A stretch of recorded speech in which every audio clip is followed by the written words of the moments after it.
नमस्कार दोस्तों, स्वागत है आपका हमारे YouTube channel step to achieve में। और मैं आपको पढ़ाऊंगा आज फिजिक्स, भौतिक विज्ञान। ये फिजिक्स 2 है जो किन किन एग्ज़ाम्स के लिए ज़रूरी होगी। वो जितने भी एग्ज़ाम्स होते हैं, जिन एग्ज़ाम्स में फ़िज़िक्स आती है, जैसे एसएससी के एग्ज़ाम्स हो गए, सीजीएल हो गया, सीएचएसएल हो गया, और रेलवे के जो भी एग्ज़ाम्स होते हैं जिनमें फ़िज़िक्स आती है, ठीक है, उन सारे एग्ज़ाम्स के लिए ये बहुत ही ज़्यादा ज़रूरी है। ठीक है, तो आप मेरे चैनल से फिज़िक्स पढ़ सकते हैं और आप एक बार पढ़ के ज़रूर देखना। आपसे बिल्कुल सारे क्वेश्चन बनेंगे। मैं चैप्टर वाइज लेके चलूँगा। आप चैप्टर वाइज में इसमें प्रश्न भी कराऊँगा आपको। ठीक है, तो प्रश्न आप लगा के देखना। जो प्रीवियस ईयर के क्वेश्चन आए हुए हैं उन क्वेश्चन को लगा के देखना, आपसे बिल्कुल बनेंगे। जो मैं सबसे ज़्यादा मेन जो है मेरा टारगेट वो लेके चलूँगा मैं सुपर टेट के लिए। ठीक है, और बाकी सारे एग्ज़ाम्स के लिए एक प्रकार से ये स्पेशल फिजिक्स पढ़ाऊँगा मैं आपको। ठीक है, आपको इससे बाहर फिर कुछ पढ़ने की ज़रूरत नहीं है फिजिक्स में। ठीक है, फिर आप सिर्फ क्वेश्चन प्रैक्टिस करिए आप घर बैठ के आराम से। ठीक, तो आज मैं पहला चैप्टर पढ़ाऊँगा जिसमें अब मैं आपको तरंग गति पढ़ाऊँगा। ठीक है, वेव मोशन। तो चलते हैं हम आज पहले चैप्टर की तरफ। तो वेव क्या होती हैं, तरंग गति क्या होती हैं।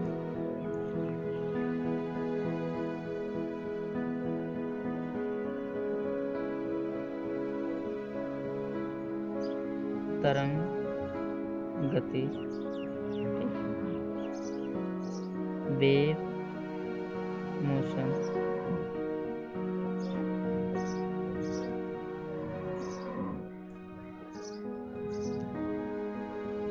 तो इसकी परिभाषा क्या होती है।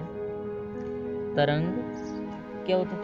तरंग जो है वो एक प्रकार का विक्षोभ, डिस्टरबेंस है। ठीक है, जिसमें क्या होता है, जिसमें जो माध्यम के कण होते हैं, जो पार्टिकल्स होते हैं, ठीक है, वो अपनी मध्य स्थिति, मेन पोजीशन से स्थायी रूप से विस्थापित हुए बिना एनर्जी का संचरण करते हैं। ठीक है, एनर्जी को एक पार्टिकल से दूसरे पार्टिकल्स में ट्रांसफ़र करते हैं। ठीक है, तो ये होती है तरंग की परिभाषा। तो अब मैं यहाँ पर आपको परिभाषा लिखूँगा और आप मेरे साथ साथ नोट्स बनाना, ठीक, लिख के खुद। तरंग एक विक्षोभ, डिस्टरबेंस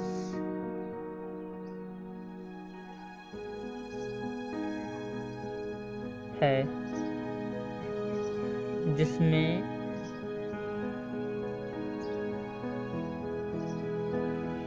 माध्यम के कण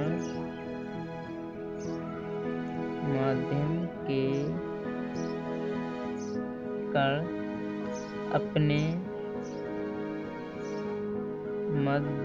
माध्य स्थिति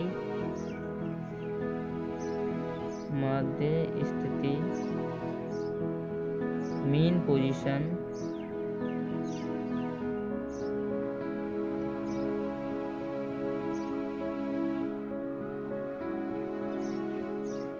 पोजीशन से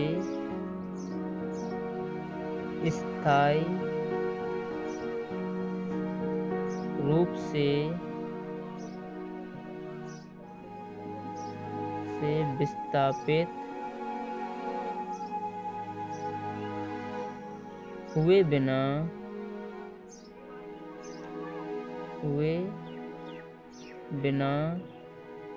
ऊर्जा का संचरण करते हैं।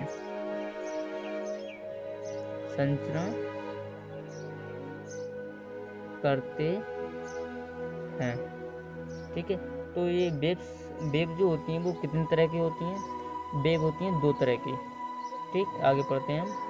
वेव कितनी तरह की होती हैं, 2 तरह की। तरंग, ठीक, तो ये चार्ट बनाता हूँ मैं इसे।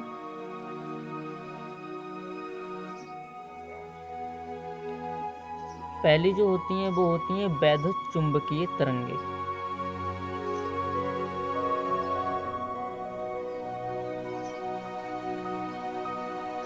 तरंग, ठीक, इसमें जो फर्स्ट स्टेप होता है वो होती है वैद्युत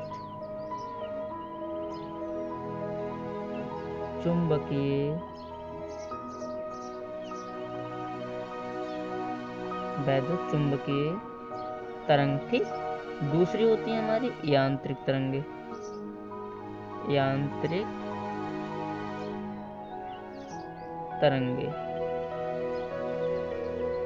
ठीक, इसको बोलते हैं मैकेनिकल वेव।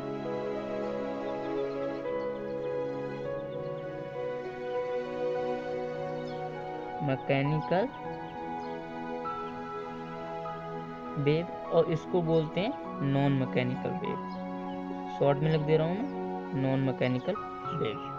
ठीक है, तो मैं इसमें आपको पहले टाइप्स के बारे में बताता हूँ, कुछ वैद्युत चुंबकीय तरंगों के बारे में। तो पहली चीज़ तो मैं यहाँ पर ये बता देता हूँ आपको कि ये मैकेनिकल वेव है। ठीक है, तो ये कौन सी नॉन मैकेनिकल वेव है। ठीक है, तो इसको क्या बोलेंगे, इसको यांत्रिक तरंगे बोलेंगे, तो इसको क्या बोलेंगे, अयांत्रिक तरंगे। ठीक है, तो जो अयांत्रिक तरंगे होती हैं उनकी प्रकृति कैसी होती है, ये ट्रांसवर्स होती हैं। ठीक, इसमें बताता हूँ आपको।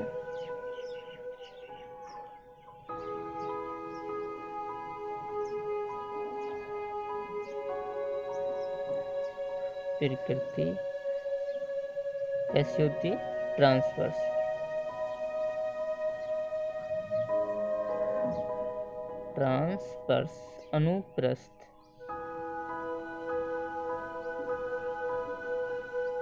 अनुप्रस्थ। ठीक है, ये जो वैद्युत चुंबकीय जो तरंगे होती हैं, ठीक है, ये मतलब इनको चलने के लिए किसी माध्यम की जरूरत नहीं होती है। ठीक है, ये क्या करती हैं, ये सॉलिड में भी चलती हैं, ये लिक्विड में चलती हैं, और ये गैस मतलब गैस और वैक्यूम। ठीक है, मतलब मेरे कहने का मतलब ये है, वो वैद्युत चुंबकीय तरंगे होती हैं तो इसे माध्यम में भी चल सकती हैं। ठीक है, और ये बिना माध्यम के भी चल सकती हैं। ठीक, तो ये जरूरी नहीं है कि ये माध्यम में मतलब वैक्यूम में भी चल सकती हैं। माध्यम जैसे सॉलिड हो गया, लिक्विड हो गया, तो ये उसमें भी चल सकती हैं। ठीक, यांत्रिक तरंगे जो होती हैं, यांत्रिक तरंगे केवल किसी माध्यम में ही चल सकती हैं। ये निर्वात में जो नहीं चल सकती। निर्वात क्या होता है, तो जहाँ पर एयर नहीं होती है, निर्वात जैसे वैक्यूम बोलते हैं, तो जहाँ पर एयर ना हो, ठीक, तो उसे क्या बोलते हैं, वैक्यूम, मतलब निर्वात बोलते हैं। तो यांत्रिक तो जो वैद्युत चुंबकीय तरंगे हों उनके बारे में हम इतना ही पढ़ेंगे। ठीक है, जो यांत्रिक तरंगे मैं उनके बारे में आपको पढ़ाता हूँ। ठीक, तो यांत्रिक तरंगे,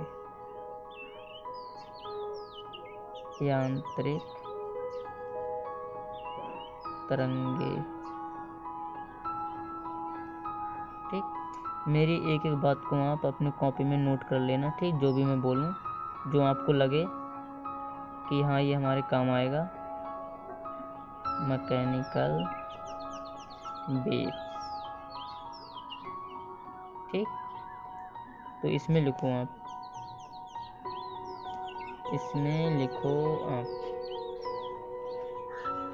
ये तरंगे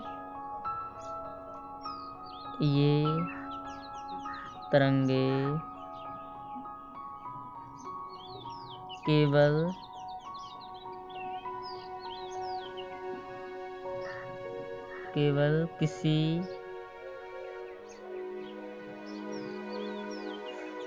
माध्यम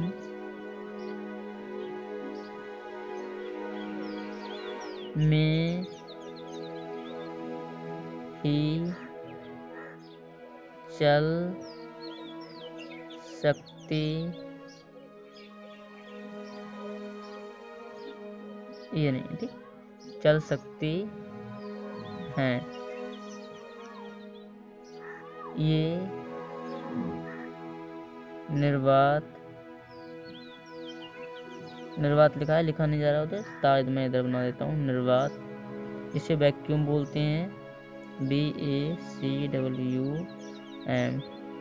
ठीक, वैक्यूम में नहीं चलती हैं। ठीक, तो जो यांत्रिक तरंगे होती हैं वो वैक्यूम में नहीं चलती हैं, ये किसी माध्यम में ही चल सकती हैं। ठीक, यांत्रिक तरंगे। तो अब इसमें हम पढ़ेंगे 2 टाइप्स की तरंगे होती हैं यांत्रिक तरंगे। ठीक, तो ये किन किन से मिलके बनी होती हैं? ये काइनेट, इनमें क्या क्या होता है? इनमें काइनेटिक एनर्जी होती है, ठीक, प्लस के पोटेंशियल एनर्जी, ठीक, गतिक ऊर्जा और स्थितिज ऊर्जा, ठीक। तो इसको बोलते हैं हम यांत्रिक ऊर्जा। तो इनके अंदर क्या होती है? यांत्रिक ऊर्जा, ठीक। आगे पढ़ते हैं। तो ये 2 टाइप्स की होती हैं। यांत्रिक तरंगे की 2 टाइप्स होंगे, आगे दिखाता हूँ मैं आपको, ठीक। तो इसके 2 टाइप्स होते हैं। एक होती है हमारी अनुप्रस्थ,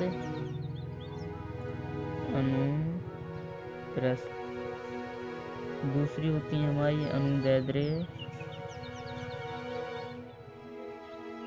ठीक। इनको बोलते हैं ट्रांसवर्स,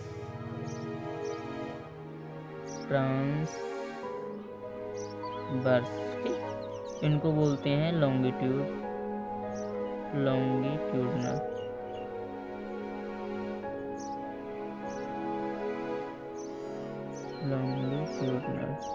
ठीक। जो हमारी अनुप्रस्थ तरंगें होती हैं, ठीक है, ये किस किस में चल सकती हैं? ये सॉलिड में भी चल सकती हैं, ठीक, और ये लिक्विड में भी चल सकती हैं, ठीक। और जो हमारी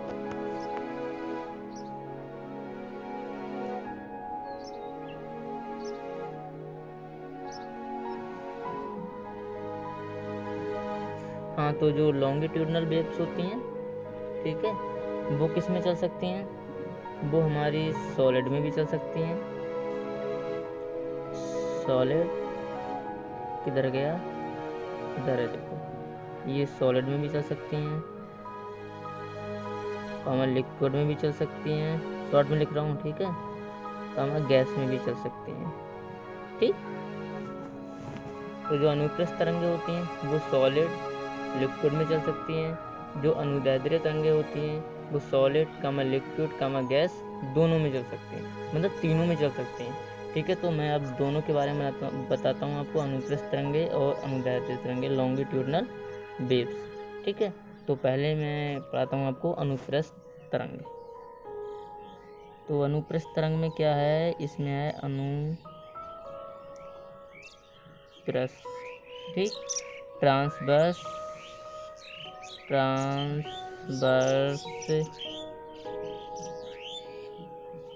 ठीक, ट्रांसवर्स वेव, इतना ही लिख रहा हूँ मैं शॉर्ट में। तो इसमें क्या होता है, इसकी परिभाषा लिखो कि माध्यम के अणुओं के ऊपर, माध्यम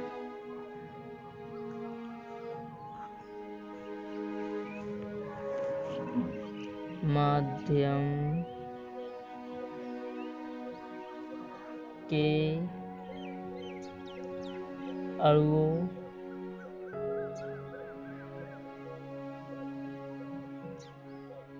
के ऊपर नीचे गति करने से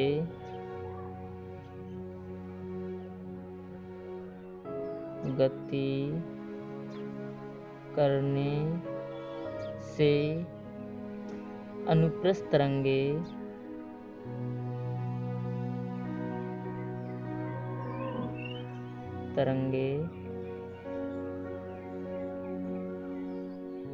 उत्पन्न होती हैं,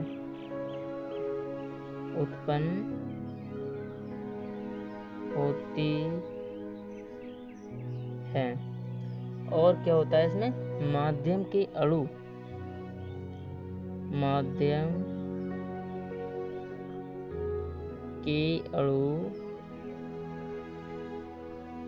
एक स्थान से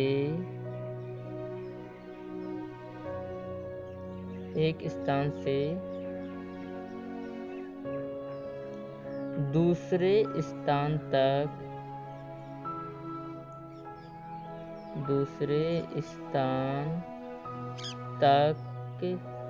नहीं जाते हैं,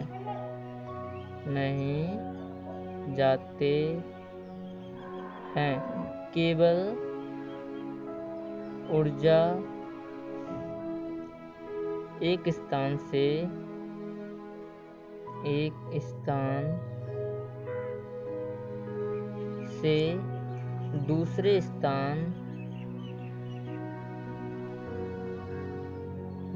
स्थान तक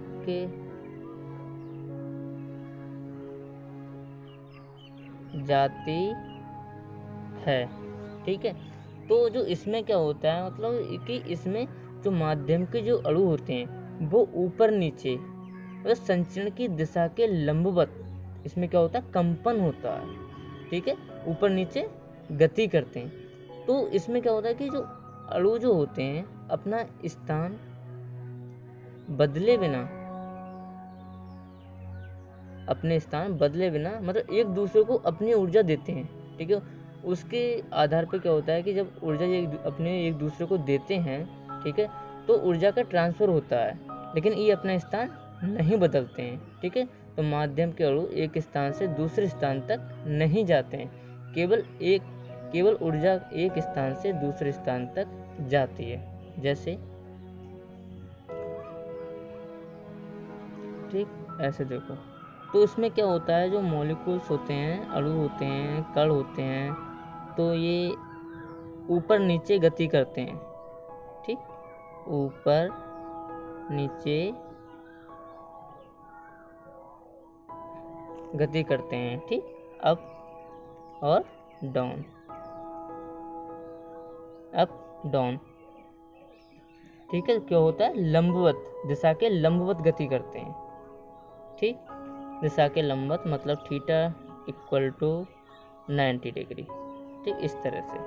तो इसका एग्जाम्पल क्या हो सकता है, यहाँ पर लिखो एग्जाम्पल, इसको मिटा देते हैं। तो रस्सी में उत्पन्न तरंग,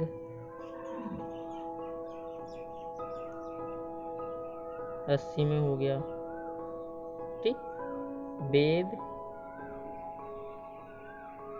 इन स्ट्रिंग। ठीक, दूसरा एग्जाम्पल, जल की सतह पर उत्पन्न तरंगे, जल की सतह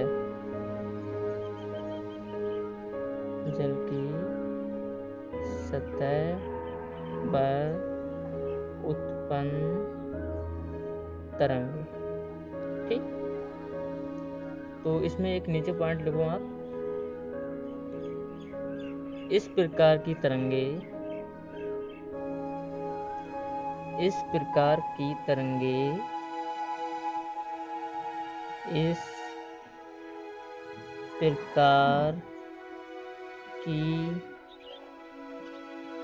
तरंगे ठोस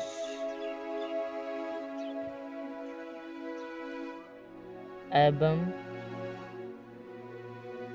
द्रव के ऊपरी सतह पर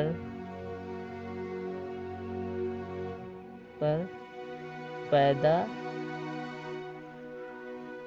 होती हैं। ठीक, आगे समझ आपके। अब पढ़ते हैं हम अनुदैर्ध्य तरंगे, लॉन्गिट्यूडनल वेव। ठीक, इसके बारे में, इसमें क्या होता है,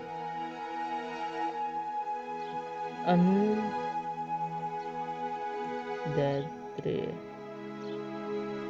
लॉन्गिट्यूडनल वेव के, तो इसमें क्या होता है कि जो माध्यम के कणों का जो कंपन होता है, ठीक, जो तरंग संचरण की जो दिशा के समांतर होता है, माध्यम के कणों का कंपन तरंग संचरण की दिशा के समांतर होता है। ठीक, एक प्रकार से ऐसे भी कह सकते हैं दूसरी परिभाषा में कि माध्यम के अणु के आगे पीछे गति करने से अनुदैर्ध्य तरंगे उत्पन्न होती हैं, किंतु यहाँ पर भी माध्यम के अणु एक स्थान से दूसरे स्थान तक नहीं जाते हैं, केवल ऊर्जा जाती है। ठीक, तो मैं आपको लिख दे रहा हूँ, लिखो आप। माध्यम के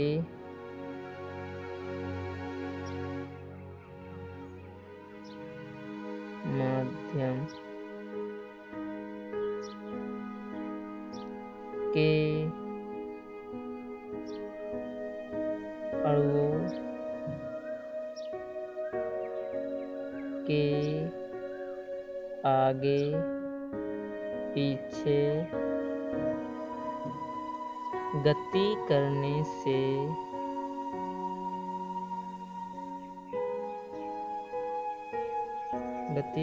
से अनुदैर्ध्य तरंग उत्पन्न होती है।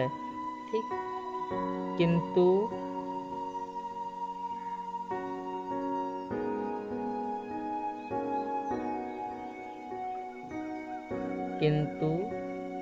यहाँ पर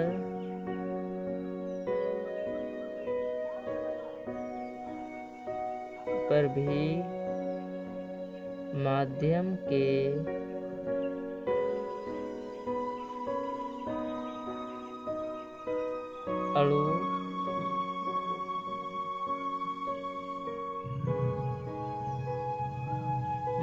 अणु एक स्थान से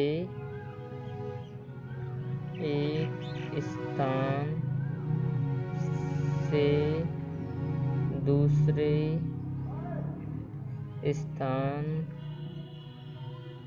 तक नहीं लिखा होगा, ठीक, नहीं जाते हैं, केवल ऊर्जा जाती है। ठीक, तो इसका एग्जाम्पल बताता हूँ मैं आपको, इसको डिलीट करता हूँ, आगे चलते हैं। इसका एग्जाम्पल है, ठीक, वायु में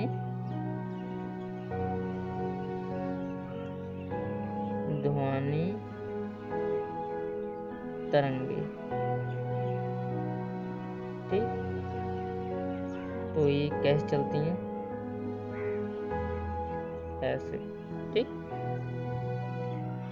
थीटा नहीं, 0 डिग्री होगा, समांतर होती है। ठीक, 0 डिग्री स्प्रिंग में उत्पन्न तरंगे,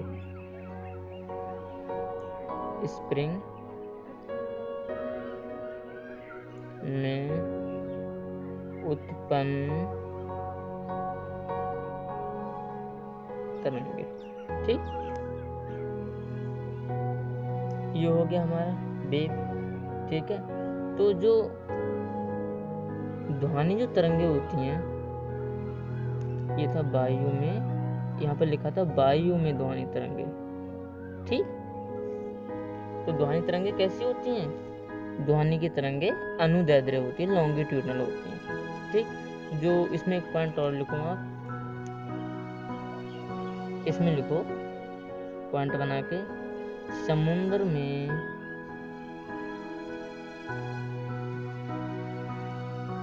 उत्पन्न होने वाली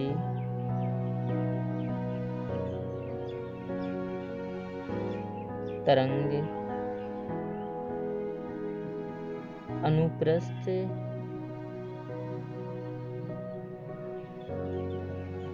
एवं अनुदैर्ध्य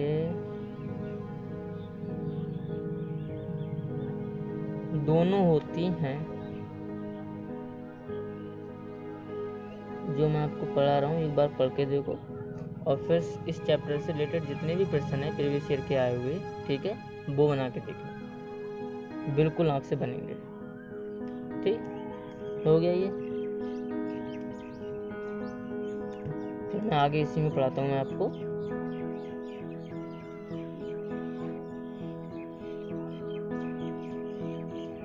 इसी से रिलेटेड है कहीं ना कहीं। ठीक,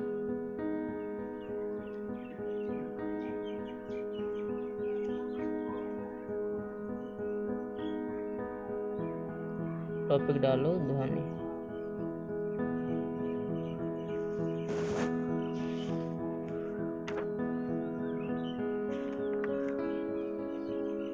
साउंड।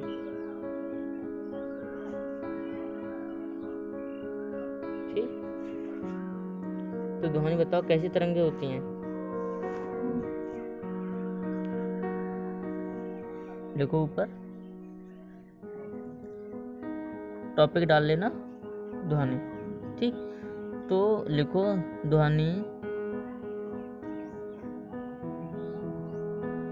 एक अनुदैर्ध्य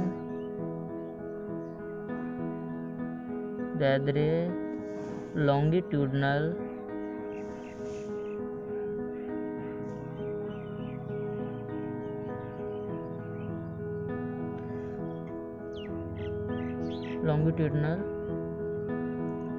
तरंग है जो हमारे कानों में संवेदना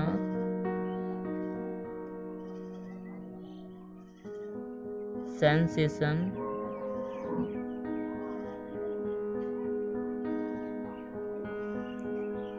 उत्पन्न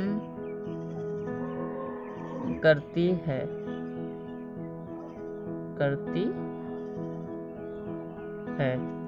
ठीक है, संवेदना उत्पन्न करती है। तो ध्वनि कैसी तरंगें होती हैं बताओ। प्रश्न आ जाता है एग्जाम में आपसे कि ध्वनि कैसी तरंगें होती हैं।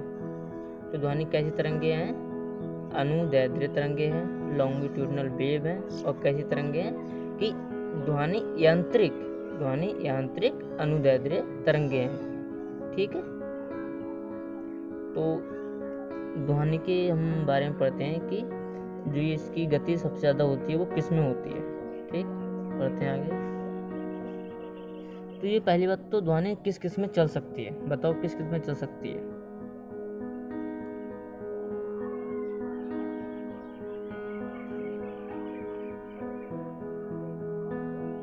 लिखो ध्वनि ठोस, लिक्विड, ठोस सॉलिड और द्रव,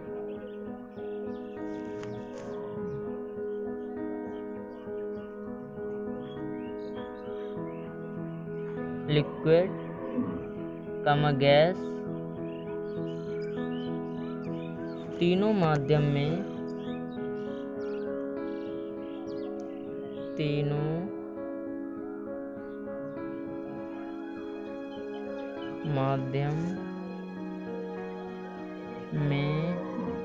चल सकती है। ठीक, तो ये किस में चल सकती है, ये तीनों माध्यम में चल सकती है। तो अच्छा, इसकी चल तो सकती है, ये बात तो सही है आपकी। ठीक है, लेकिन इसकी स्पीड सबसे ज़्यादा सबसे कम किस में होती है। ठीक है, तीनों माध्यम में, ठोस हो गया, लिक्विड सॉलिड हो गया, लिक्विड हो गया और गैस। तो लिखो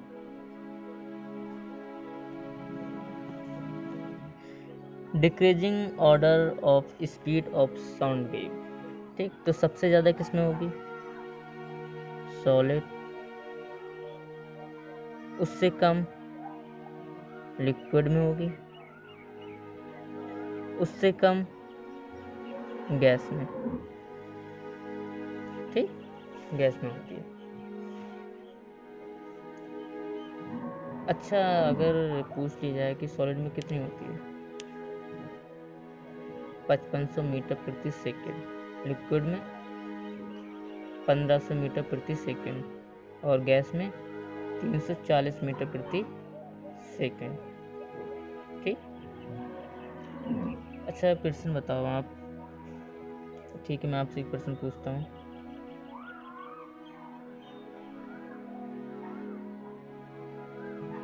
इसको मिटाता हूँ।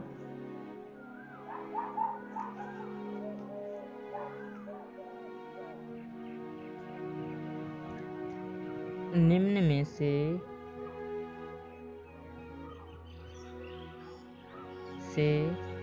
किसमें ध्वनि की चाल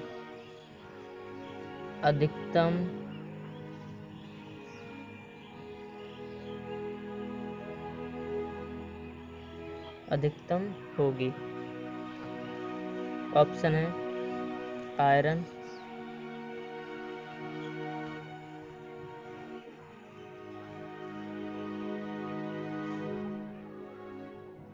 लोहा, ऑप्शन 2 स्टील, इस्पात, ऑप्शन 3 एल्यूमिनियम,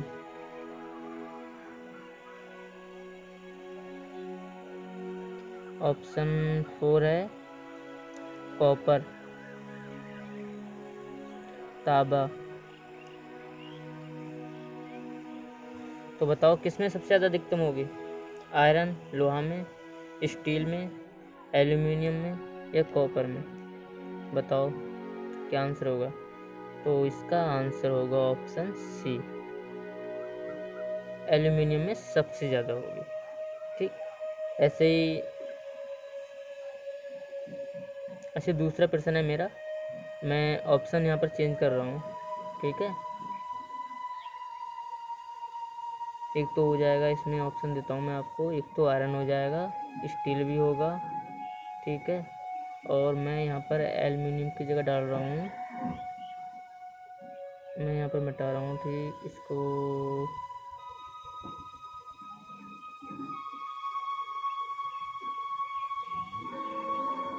ठीक इसको मिटा रहा हूँ मैं, तो इसमें डाल रहा हूँ मैं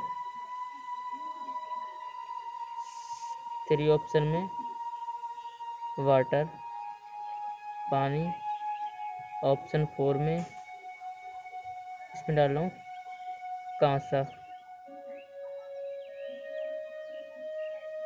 ठीक, अब बताओ इसमें सबसे ज़्यादा स्पीड किसमें होगी? बताओ। तब इसमें होगा ऑप्शन सी स्टील। ठीक, स्टील में कितनी होती है? इसमें थोड़ा सा ही फ़र्क होता है कि आयरन में और स्टील में। इसमें होगी 5550 मीटर, 5550 मीटर प्रति सेकंड। ठीक है, इसमें होगी 5545 मीटर प्रति सेकंड। तो अगर आपको ये ऑप्शन आ जाते हैं तो आप लगाएंगे स्टील पे। ठीक है, ऐसे मैं इसमें ऑप्शन चेंज कर रहा हूँ, मैं इसमें अब मैं दूसरे ऑप्शन दे रहा हूँ आपको। ठीक है, तब बताना। ठीक है, अच्छा मैं आपको ऐसे बता रहा हूँ, ये सॉलिड हो गया, लिक्विड हो गया, गैस हो गया और वैक्यूम हो गया। तो आप मुझे बताइए कि सबसे ज़्यादा स्पीड किस में होगी? सॉलिड में होगी, लिक्विड में होगी, या गैस में होगी, या वैक्यूम में होगी? तो यहाँ पर आपका आंसर होगा ऑप्शन ए सॉलिड। ठीक, अच्छा आप इन ध्वनि तरंगों के बारे में एक चीज़ और बताता हूँ मैं आपको, कि जो ध्वनि तरंगें होती हैं, ठीक है, ध्वनि तरंगों का ध्रुवीकरण नहीं किया जा सकता है। ठीक है, तो आप लिखो यहाँ पर पॉइंट बना के कि ध्वनि तरंग, या लिखो ध्वनि तरंग, ठीक, या अनुदैर्ध्य, ठीक, तरंगों का ध्रुवीकरण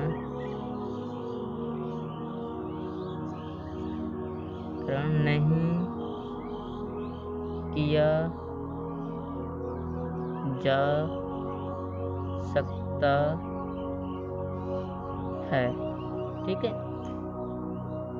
केवल, आगे लिखो, केवल अनुप्रस्थ, केवल अनुप्रस्थ। अच्छा, अनुप्रस्थ तरंगों में क्या आता है? अनुप्रस्थ तरंगों, अनुप्रस्थ तरंगों का ही ध्रुवीकरण, आगे लिख लेना, ध्रुवीकरण किया जा सकता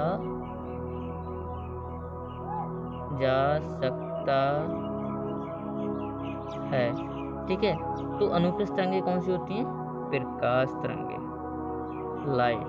ठीक, ये आती है इसके। तो जो लाइट होती है इसका पोलराइजेशन किया जा सकता है, ठीक है, ध्रुवीकरण किया जा सकता है, लेकिन ध्वनि तरंगों का ध्रुवीकरण नहीं किया जाता है। ठीक, ये बात हो गई आपकी।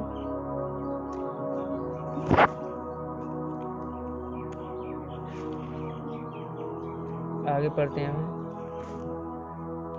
इसी में हम पढ़ते हैं कि तरंग दैर्ध्य क्या होती है, बताओ आप।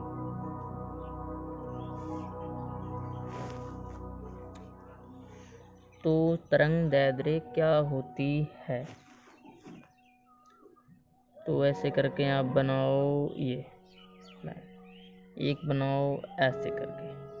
तो जो आपकी कोई वेव है, ठीक, तो वो चलेगी ऐसे, ऐसे और ऐसे। तो इसको हम बोलते हैं, ये वाला पॉइंट है एक, इसको बोलते हैं सुरंग, सुरंग, क्रस्ट। ठीक, और नीचे इसको बोलते हैं हम गर्त। ठीक, इसको क्या बोलते हैं? गर्त। तो इसमें क्या होता है कि एक सुरंग ये होगा, एक ये होगा, एक गर्त हो गया, एक गर्त ये हो गया। तो ऐसे करके, दूसरे कलर लेके बताता हूँ, ऐसे करके और ऐसे करके। तो यहाँ पर परिभाषा बनती है आपकी, दो क्रमागत सुरंगों, दो क्रमागत सुरंगों, एक ये हो गया, एक ये हो गया, और दो क्रमागत गर्तों, एक ये हो गया, एक ये हो गया, के बीच की दूरी तरंग दैर्ध्य कहलाती है। ठीक है, आगे आपके समझ में? तो आप परिभाषा लिखो, मैं बोल रहा हूँ, दो क्रमागत सुरंगों या गर्तों के बीच की दूरी तरंग दैर्ध्य कहलाती है। ठीक, आगे देखो इसमें क्या होता है। और इसको किससे नोट करते हैं? वेव लेंथ, तरंग दैर्ध्य, वेव लेंथ। ठीक, तो इसको लैम्डा से डिनोट करते हैं। इसका यूनिट क्या होता है? इसका ऐसा यूनिट लिखो, इसका मात्रक होता है मीटर। ठीक, दूसरी चीज इसका फार्मूला होता है C बराबर n लैम्डा। C हमारी प्रकाश की चाल हो गया, n हो गया हमारी फ्रीक्वेंसी हो गया, आवृत्ति, और लैम्डा क्या होगा? तरंग दैर्ध्य। ठीक है, C क्या हो गया? प्रकाश की चाल। मैं लिख रहा हूँ यहाँ पर C प्रकाश की चाल, लेकिन किस में होती है प्रकाश की चाल? निर्वात में। प्रकाश की चाल, वो भी किस में? निर्वात में। निर्वात में कितनी? C बराबर 3 × 10⁸ मीटर प्रति सेकेंड। इधर लिख रहा हूँ मैं प्रति सेकेंड। ठीक, निर्वात कहाँ, क्या किसको कहते हैं निर्वात? एयर, जीरो, जहाँ पर एयर बिल्कुल नहीं होती है वहाँ पर क्या होता है? निर्वात। ठीक, वैक्यूम। आगे समझ में आपके? ठीक, तो आगे आप दूसरी हेडिंग डालो, आवृत्ति। अच्छा, आवृत्ति क्या होती है? फ्रीक्वेंसी,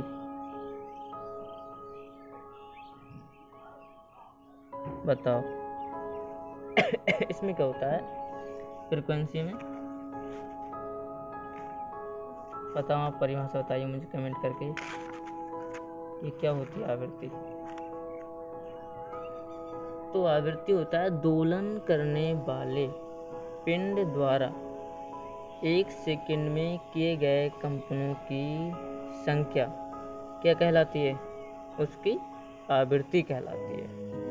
मतलब इसका हुआ कि 1 सेकंड में उत्पन्न तरंगों की संख्या आवृत्ति कहलाती है। ठीक, तो लिखो 1 सेकंड में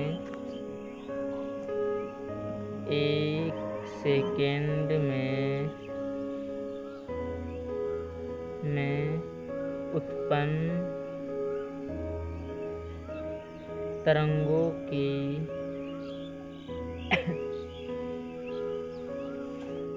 संख्या आवृत्ति कहलाती है। तो इसका फार्मूला क्या होता है? n बराबर 1/t। ठीक, और इसका ऐसा यूनिट क्या होता है? यूनिट मात्रक इसका क्या होता है? बताओ कमेंट करके, क्या मात्रक होता है इसका? बताओ आप लोग कमेंट करके, क्या मात्रक होता है इसका? तो इसका मात्रक होता है हर्ट्ज। ठीक, हर्ट्ज, ये इसका मात्रक होता है। ठीक है, आ गया आपके समझ में? तो मैं आज इसको यहीं तक रखता हूँ। ठीक है, इसके आगे मैं आपको पढ़ाऊँगा दूसरी क्लास में।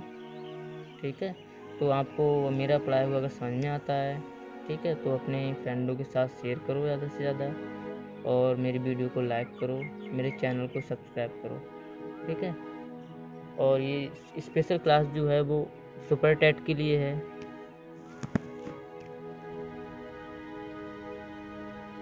और बाकी जो सारे एग्ज़ाम्स होते हैं फिजिक्स, जो सारे एग्ज़ाम्स में फिजिक्स आती है, ठीक है, उन सभी के लिए आप इस चैप्टर को पढ़ने के बाद जो प्रीवियस ईयर के क्वेश्चन हैं उनको प्रैक्टिस करके देखना। ठीक है, आपसे बिल्कुल सारे प्रश्न बनेंगे। ठीक, तो आज के लिए धन्यवाद।